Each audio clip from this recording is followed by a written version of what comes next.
Assalamualaikum warahmatullahi wabarakatuh.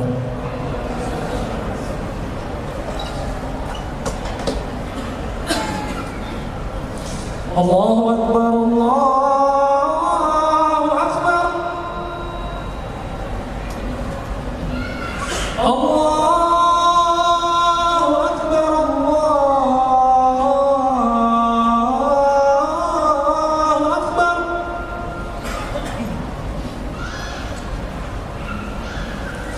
Asyhadu an la ilaha illallah.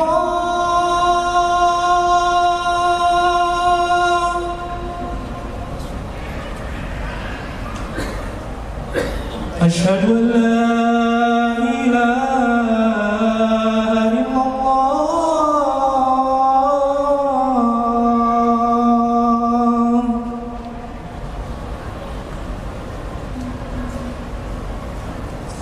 Asyhadu anna Muhammadar Rasulullah.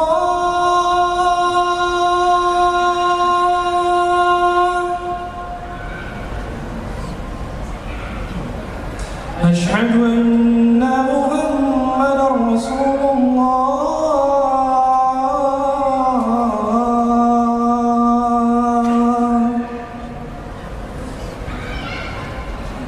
Hayya 'alas shalah.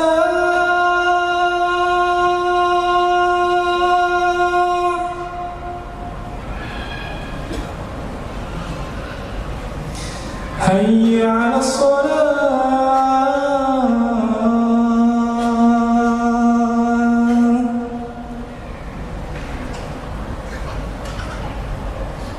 Hayya 'alal falah.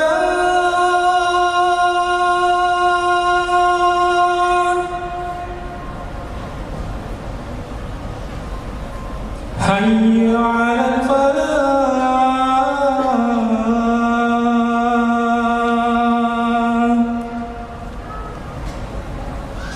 Allahu Akbar, Allahu Akbar. La ilaha illallah.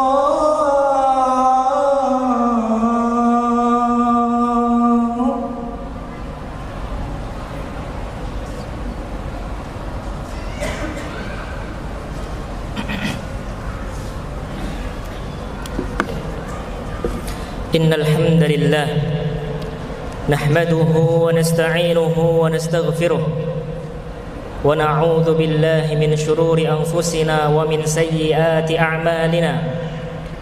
Man yahdihillahu fala mudilla lahu wa man yudlilhu fala hadiya lahu. Ashhadu an la ilaha illallah wahdahu la syarika lahu wa ashhadu anna Muhammadan abduhu wa rasuluhu la nabiyya wa la rasula ba'dah. Qala Allahu azza wa jalla fi kitabih: Ya ayyuhan nasu ittaqu rabbakumul ladzi khalaqakum min nafsin wahidah wa khalaqa minha zawjaha وبث منهما رجالا كثيرا ونساء واتقوا الله الذي تساءلون به والأرحام إن الله كان عليكم رقيبا.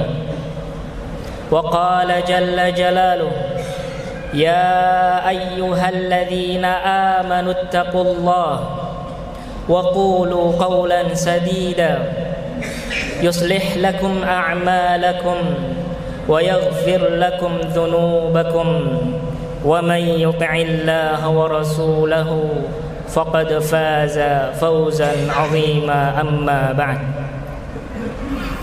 Jamaah salat Jumat rahimani wa rahimakumullah. Sebagaimana telah disampaikan oleh setiap khatib di setiap masjid kaum muslimin di seluruh dunia, mereka selalu mengulang-ulang wasiat untuk senantiasa menjaga ketakwaan kepada Allah Subhanahu wa taala. Maka kami pada kesempatan kali ini juga mengulang kembali nasihat yang mulia tersebut untuk diri kami pribadi dan juga para jamaah sekalian, agar selalu menghidupkan takwa di dalam kehidupan kita. Jamaah rahimani wa rahimakumullah, di dalam agama kita yang mulia, kita bertakwa kepada Tuhan yang Maha Esa, kepada Allah Azza wa Jalla, bukan hanya dengan cara kita beribadah yang berkaitan hubungan makhluk dengan Tuhannya saja, akan tetapi di dalam agama kita yang mulia ini ada jenis ibadah di mana wujudnya adalah interaksi dengan sesama makhluk.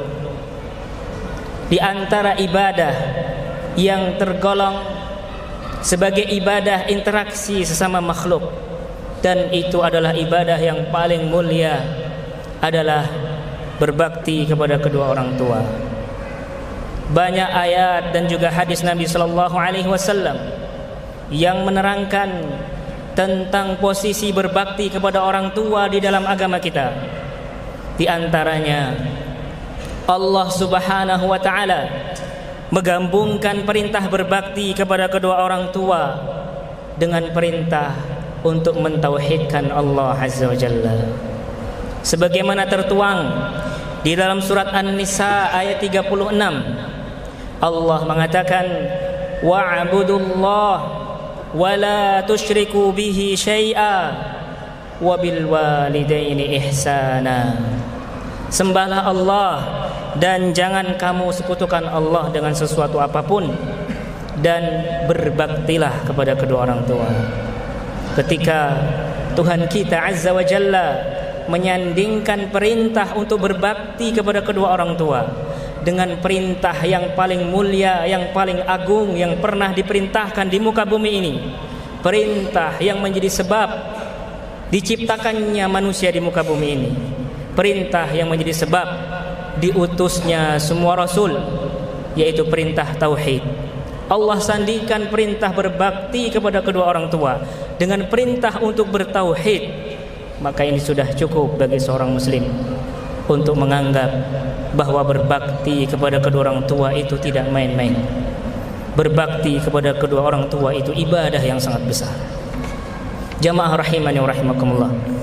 Di samping itu, di kesempatan yang lain, Rasulullah sallallahu alaihi wasallam menyandingkan larangan durhaka kepada kedua orang tua itu dengan larangan yang paling besar yang pernah disampaikan di muka bumi ini, yaitu larangan menyekutukan Allah Azza wa Jalla. Di dalam sebuah hadis sahih, Rasulullah sallallahu alaihi wasallam mengatakan, "Ala unabbiukum bi akbaril kabair." Maukah kalian aku tunjukkan, aku kabarkan tentang dosa yang paling besar? Qulna bala ya Rasulullah. Tentu ya Rasulullah, jawab para sahabat. Kemudian Nabi mengulang-ulang pertanyaan itu sebanyak 3 kali. Kemudian setelah itu Nabi mengatakan, al-isyraku billah, dosa yang paling besar itu adalah menyekutukan Allah, wa uququl walidain, dan durhaka kepada kedua orang tua. Maka cukuplah ini sebagai peringatan bagi kita sebagai anak muslim, anak bagi orang tua kita, untuk tidak menganggap sepele perbuatan durhaka kepada kedua orang tua. Karena Allah dan Rasulnya ketika menyampaikan larangan durhaka kepada kedua orang tua, maka disandingkan dengan larangan yang paling besar, yaitu larangan menyekutukan Allah Azza wa Jalla. Sidang salat Jumat rahimani wa rahimakumullah, di antara cara kita berbakti kepada orang tua itu telah ditunjukkan oleh Allah Subhanahu wa taala di dalam surat Al-Isra ayat 24. Allah Azza wa Jalla mengatakan, wakhfid lahuma janahadh-dhulli minar rahmah wa qur rabbirhamhuma kama rabbayani shaghira. Dan rendahkanlah dirimu, rendahkanlah kepakan sayapmu, maksudnya rendahkanlah dirimu, di hadapan kedua orang tuamu karena sayangmu kepada kedua orang tua. Lalu panjatkanlah doa, Rabbirhamhuma, ya Allah sayangilah kedua orang tuaku sebagaimana Rabbayani shaghira, telah mendidikku di waktu kecil. Jamaah salat Jumat rahimani wa rahimakumullah. Ada sebuah penjelasan yang menarik dari ayat yang kita simak bersama tadi, yaitu di saat Allah Subhanahu wa taala mengkinayahkan sikap rendah hati atau tawadhu kepada orang tua itu dengan burung yang merendahkan kepakan sayapnya. Wakhfid lahuma janahadzul, rendahkanlah kepakan sayapmu di hadapan kedua orang tua. Allah mengkinayahkan sikap rendah hati di hadapan kedua orang tua itu seperti burung yang merendahkan kepakan sayapnya. Di sini ada pelajaran yang menarik para jamaah sekalian, yaitu yang pertama, bahwa di saat burung hendak mengajari anak-anaknya, maka dia akan merendahkan kepakan sayapnya, seperti yang kita rasakan ketika orang tua kita dahulu mengajari kita bagaimana berbicara, bagaimana berjalan, bagaimana membaca, mengaji, sholat dan yang lainnya. Maka orang tua mengajari kita dengan penuh kerendahan, dengan hati-hati, dengan penuh kasih sayang.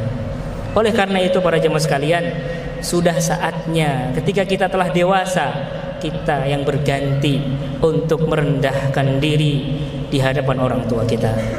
Kemudian para jamaah sekalian, pelajaran berikutnya, burung adalah binatang yang bisa mengepakkan dan merendahkan sayapnya kapanpun, dan begitu mudah dia melakukan itu semuanya. Maka ini seharusnya memberikan pelajaran kepada kita untuk menjadi anak yang begitu mudah untuk merendahkan hati, mudah untuk tidak bersikap angkuh di hadapan kedua orang tua kita. Para jamaah rahimani wa rahimakumullah, bahkan di dalam dialek bacaan yang lain, ayat yang berbunyi wakhfid lahuma janahadzulli, adzullu di situ dibaca kasrah, sehingga berbunyi adzilli. Ketika dibaca kasrah maka memiliki makna yang lain. Adzilli itu artinya, kata para ulama, dabbatun zalul bayyinatudz zulli, yaitu hewan tunggangan yang sangat jinak dan penurut.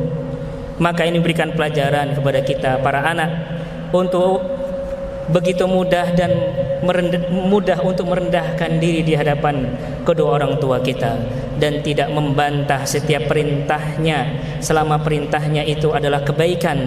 Bahkan hewan tunggangan saja tidak pernah membantah perintah tuannya. Maka sepatutnya manusia lebih cerdas daripada hewan tunggangan. Barakallahu li wa lakum fil kitabi was sunnah wa nafa'ani wa iyyakum bima fihi minal ayati wal hikmah. Aqulu qawli hadha wa astaghfirullaha li wa lakum wa lisairil muslimina min kulli dhanbin fastaghfiru innahu huwal ghafurur rahim.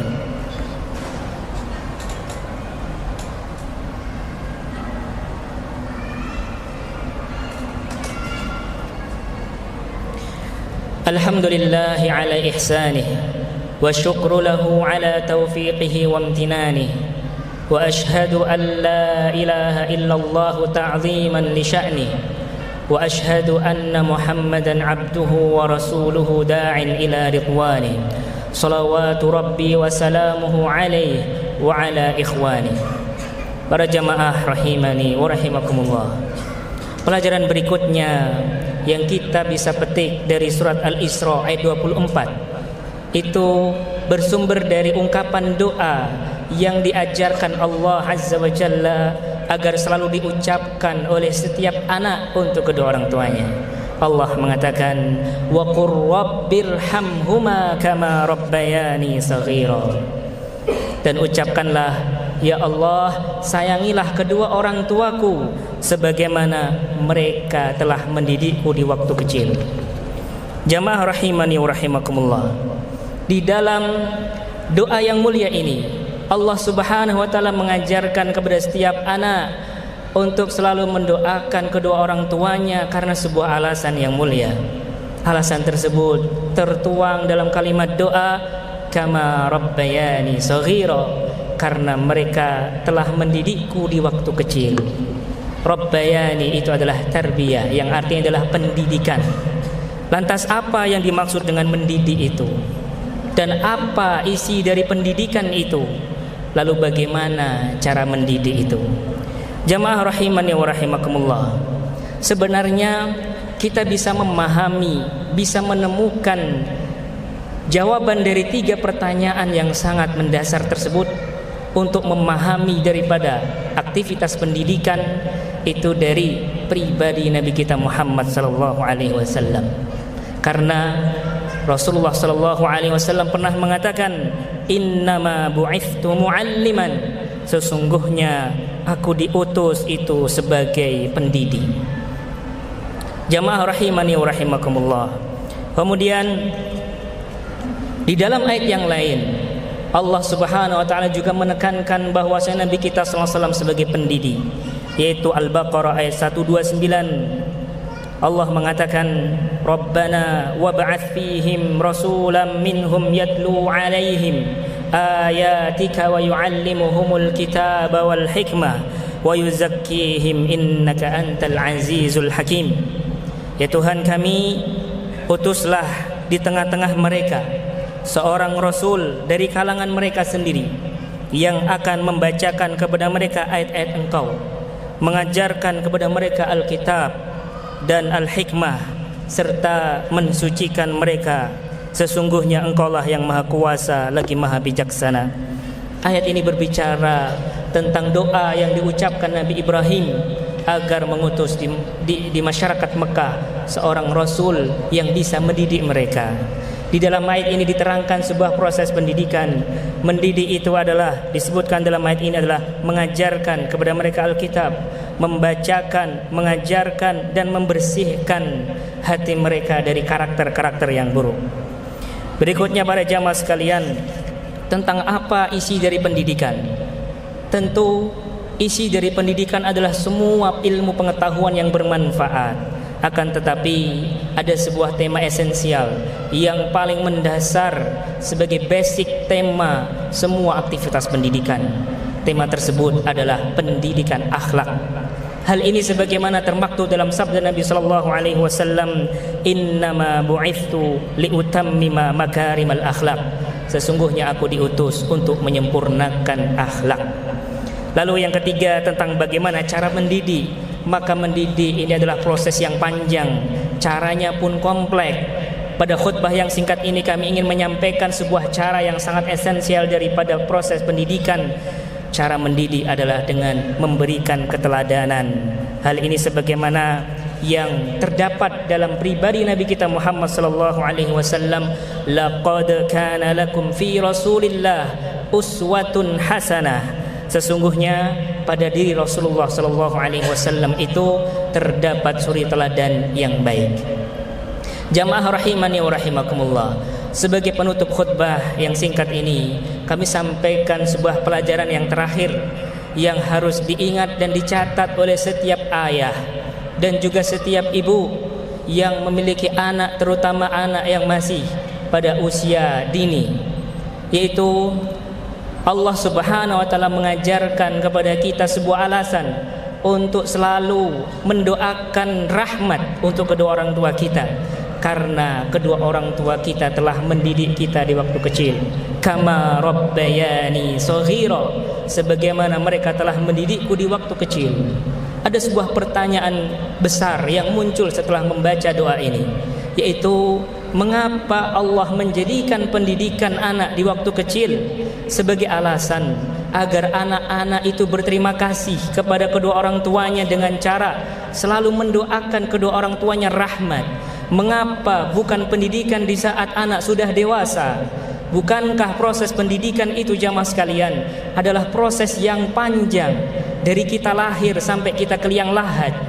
Akan tetapi di sini Allah memberikan perhatian kepada pendidikan di usia dini.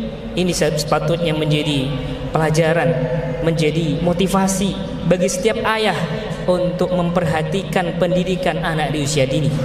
Oleh karena itu para jamaah sekalian, para ahli pendidikan mengatakan bahwasanya anak di usia dini itu berada di usia keemasan, yaitu masa yang disebut golden age, masa keemasan, masa di mana pendidikan yang dialami oleh anak di usia tersebut akan menjadi pondasi, akan menjadi basic untuk dia mendapatkan pendidikan yang berkelanjutan sampai dia nanti meninggal dunia. Oleh karena itu para jamaah yang memiliki anak, kata para ahli, masa keemasan itu berada dimulai ketika anak berada dalam kandungan sampai usia 6 atau 7 tahun. Maka ini masa-masa krusial yang sepatutnya setiap ayah dan bunda memiliki waktu khusus untuk mendidik, memberikan keteladanan kepada putra-putrinya. Kemudian para jamaah sekalian, marilah kita tutup khutbah ini dengan membaca salawat kepada Nabi kita sallallahu alaihi wasallam dan doa terbaik untuk kita semuanya. Innallaha wa malaikatahu yusalluna 'alan nabi ya ayyuhalladzina amanu sallu 'alaihi wa sallimu taslima. Allahumma salli 'ala Muhammad wa 'ala ali Muhammad kama sallaita 'ala Ibrahim wa 'ala ali Ibrahim wa barik 'ala Muhammad wa 'ala ali Muhammad kama barakta 'ala Ibrahim wa 'ala ali Ibrahim innaka Hamidum Majid. اللهم اغفر للمسلمين والمسلمات الأحياء منهم والأموات إنك سميع قريب مجيب دعوات يا قاضي الحاجات. اللهم اصلح لنا ديننا الذي هو عصمة أمرنا وأصلح لنا دنيانا التي فيها معاشنا وأصلح لنا آخرتنا التي إليها معادنا واجعل الحياة زيادة لنا في كل خير والموت راحة لنا من كل شر. ربنا آتنا في الدنيا حسنة وفي الآخرة حسنة وقنا عذاب النار. عباد الله إن الله يأمركم بالعدل والإحسان وإيتاء ذي القربى وينهى عن الفحشاء والمنكر والبغي فاذكروا الله العظيم الجليل يذكركم واشكروا على نعمه يزدكم ولذكر الله أكبر والله يعلم ما تصنعون. أقيم الصلاة. الله أكبر الله أكبر.